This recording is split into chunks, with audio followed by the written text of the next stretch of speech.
আসসালামু আলাইকুম। সবাই কেমন আছেন? আমিও আলহামদুলিল্লাহ ভালো আছি। আজকে একটা উত্তর দেওয়ার জন্য আসলে লাইভে আসা। উত্তরটা হচ্ছে, অনেক গার্ডিয়ান পিতামাতা আমাদেরকে বলেন, স্যার আমার ছেলে বা মেয়েটা পড়াশোনায় একবারে অমনোযোগী, ঠিকমতো পড়তে বসে না, স্কুলে যায় না, মাদ্রাসায় যায় না। আসলে এটা শুধু আপনার অভিযোগ তা না, এটা আমাদের প্রায় গার্ডিয়ানেরই বা বাবা মার এটা অভিযোগ যে তাদের ছেলে বা মেয়েগুলো ঠিকমতো পড়তে বসে না, ঠিকমতো স্কুলে যায় না, মাদ্রাসায় যায় না, মানে কথাবার্তা কেন যেন শুনতে চায় না। তো এই বিষয়টা হচ্ছে কি, যে যেহেতু আধুনিক যুগ, এটা করবে ছেলে মেয়ে, এটাই স্বাভাবিক।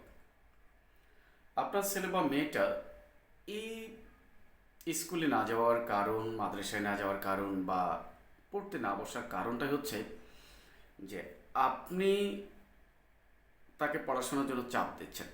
কিন্তু বিষয়টা হচ্ছে, ওকে পড়তে বসতে বা পড়ার জন্য যে সাবজেক্টগুলো আছে সে সে বিষয়টাও তার কাছে ভালো লাগে না।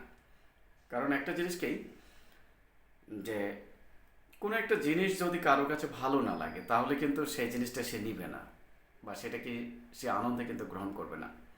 পড়াশোনাটা কিন্তু আসলে চাপিয়ে দেওয়ার বিষয় না, এটা ভিতর থেকে, মানে ভিতর থেকে তাকে আসতে হবে যে না, আমাকে পড়তে হবে, আমাকে ভালো রেজাল্ট করতে হবে। আপনি তাকে যে বাসায় টিচারটা দিয়েছেন, তাকে যে কোচিংয়ে দিয়েছেন, তার খোঁজখবর আমাদেরকে রাখতে হবে। যে আপনি বাসায় যে টিচারটা দিয়েছেন, ধরেন আপনি একটা ইংরেজি সাবজেক্টের জন্য টিচার দিয়েছেন।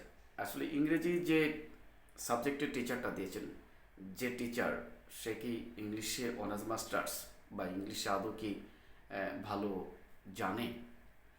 যদি টিচারই ভালো করে না জানে তাহলে কিন্তু এই বিষয়টা কি হবে, যে স্টুডেন্টকে কিন্তু ওইটা সে ক্লিয়ারভাবে দিতে পারবে না। যদি ক্লিয়ারভাবে দিতে না পারে তাহলে কিন্তু স্বাভাবিকভাবে ওই সাবজেক্টটা তার কাছে কঠিন মনে হবে। তখন ওই সাবজেক্টটা কী হবে, তার কাছে বোরিং ফিল করবে, মানে ভালো লাগবে না, পড়তে বসতে চাইবে না। গণিতের ক্ষেত্রেই আসি। আপনি গণিতে যে টিচারটা দিয়েছেন বাসাতে বা কোচিংয়ে, আপনি কি একবারও খোঁজ নিয়েছেন যে আসলে ওই টিচারটা গণিতের কিনা? আমরা অনেকেই মনে করি যে এসএসসি বা 9, 10, 6, 7 এগুলো পড়াইতে কি গণিতের টিচার লাগে কিনা। অনেকেই অনেকভাবে প্রশ্ন করে যে এই ছোট বাচ্চাদের পড়াইতে আবার গণিতে অনার্স মাস্টার্স করে লাগবে। না, আমিও জানি যে এটা লাগবে না। কিন্তু বিষয়টা হচ্ছে কি, যে যারা গণিতে বা প্রত্যেকটা সাবজেক্ট টিচারের কথা বলি, যে সাবজেক্ট নিয়ে অনার্স মাস্টার্স কমপ্লিট করে, সাধারণ একটা টিচারের চেয়ে আহ, কিছু পরিমাণ হলেও সে বেশি জানবে। অর্থাৎ সে বিষয়টা, যেহেতু সে ওই বিষয়টা নিয়ে পড়াশোনা করে ওই বসে ওই বিষয়টাই অ্যানালাইসিস করি, অবশ্যই সে বিষয়টা সে বেশি জানবে, এটাই স্বাভাবিক। আর যখন সে বেশি জানবে তখন ওই স্টুডেন্টটাকে সে কী করবে, সুন্দরভাবে একবারে ডাইজেস্ট করে অ্যানালাইসিস করে আহ, সুন্দরভাবে ওই বাচ্চাটাকে বা ওই ছেলে মেয়েটাকে, ওই স্টুডেন্টটাকে বুঝাই দিতে পারবে। তখন কি হবে, ওই পড়াটা তার কাছে আনন্দের হবে। ও, আমি তো পারি, এটা তো আমার কাছে ইজি। তখন কি হবে, ওই যে আনন্দের কারণে সে কিন্তু বারবার পড়তে বসতে চাইবে। আর তখন কিন্তু তাকে পড়ার কথা বলতে হবে না, এরকম একটা বিষয় দাঁড়ায়। তাই আমার রিকোয়েস্ট যে আপনারা বিশেষ করে স্কুলেই হোক বা কলেজে হোক, কলেজে বিষয়টা আলাদা, কলেজের সাবজেক্টের টিচার থাকে, আপনি যে স্কুলে পড়াচ্ছেন বা আপনার বাসায় যে টিচারটা রয়েছে, আপনি কোচিংয়ে যে কোচিংয়ে দিয়েছেন, সেই টিচারগুলো সম্পর্কে একটু খোঁজ নেবেন। কারণ এখন স্কুলগুলোতে অনেকটা কী করে, যে হেডমাস্টাররাও কিন্তু চাপে পড়ে, বিভিন্নভাবে চাপে পড়ে কিন্তু গণিতের টিচারগুলো দেন, সাবজেক্ট দেন না। আবার ইংরেজি সাবজেক্টের টিচারকে ইংরেজি সাবজেক্ট দেন না, আহ, অন্য সাবজেক্টের টিচারকে সে দিয়ে ফেলে, মানে পড়াইতে দেয়। এটার অনেক কারণ রয়েছে। আমরা যারা চাকরি করি বা বিভিন্ন অফিস আদালতে যারা চাকরি করেন, তারা এই বিষয়গুলো জানেন যে আসলে অনেক কিছু পারিপার্শ্বিক চাপ থাকে।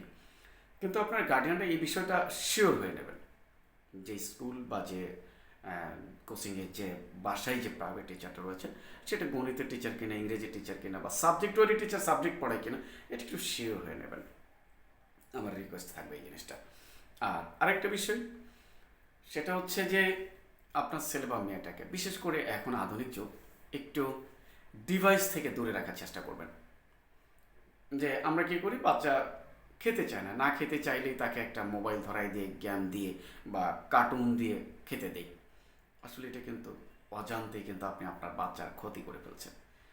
কারণ এই বাচ্চাটা কি হবে, এই স্ক্রিনের প্রতি, মোবাইলের প্রতি অ্যাডিক্টেড হয়ে যাবে। তখন কি হবে, সে মোবাইল ছাড়া কিছুই বুঝবে না। তখন আপনি তো হাজার চেষ্টা করেও তাকে কিন্তু মোবাইল থেকে সরাইতে পারবেন না। তখন কি হবে, সে আদৌ খেতে চাইবে না, পড়তে চাইবে না, স্কুলে যেতে চাইবে না। কারণ মোবাইলের প্রতি তার একটা আসক্তি হয়ে গেছে। এই কারণে পারতপক্ষে আমরা যেটা চেষ্টা করব, সেটা হচ্ছে ছোট ছোট ছেলে মেয়েগুলো, বিশেষ করে এসএসসি পাসের আগে একবারই কোনোভাবেই মোবাইল দেওয়া যাবে না। সে যতই চেষ্টা করুক না কেন, কারণ আপনি তো তাকে খারাপ বানাই দেবেন। কারণ আপনি, সে জেদ করবে, জেদ করবে, এটাই স্বাভাবিক। কারণ সে তো ছোট, সে তো বোঝে না। যখন জেদের বসে আপনি তাকে দিয়ে দিবেন মোবাইলটা, তখন কিন্তু আপনি তাকে আর কন্ট্রোল করতে পারবেন না। কারণ এখন আধুনিক যুগ, এই আধুনিক যুগে আহ, তারা বিভিন্ন মোবাইলে স্ক্রিনে বিভিন্ন কিছু, এই গেম থেকে শুরু করে অনেক কিছু দেখে, রিলস দেখে, টিকটক করে। এই বিষয়গুলো কিন্তু অজান্তেই আমরা এই সন্তানগুলোর ভবিষ্যৎ নষ্ট করে ফেলি। আরও একটা জিনিস, যে আপনার অনেক কিছু থাকতে পারে, টাকা পয়সা আছে, আপনার বাড়ি গাড়ি আছে, ইন্ডাস্ট্রি আছে, এটা কিন্তু ছেলেমেয়েকে বুঝতে দেবেন না। কারণ তাকে অভাবের মধ্যে রাখবেন। সে যখন ভাববে যে আমি তো চাইতেই পাই, না চাইলেই পেয়ে যাই, তখন কিন্তু আস্তে আস্তে সে এমন আপনার প্রতি মানে আচরণ করবে, এগ্রেসিভ হয়ে যাবে। আপনি তখন কিন্তু আপনার মুখের উপর তখন কথা বলবে। সে যখন একটা জিনিস চাইবে, আপনি দেবেন না, তখন সে কী হবে, আপনার মুখের উপর কথা বলবে। তখন আপনি আর কন্ট্রোল করতে পারবেন না। তখন মনে মনে ভাববেন যে হায় রে, আমি কী করলাম, এই বিষয়টা।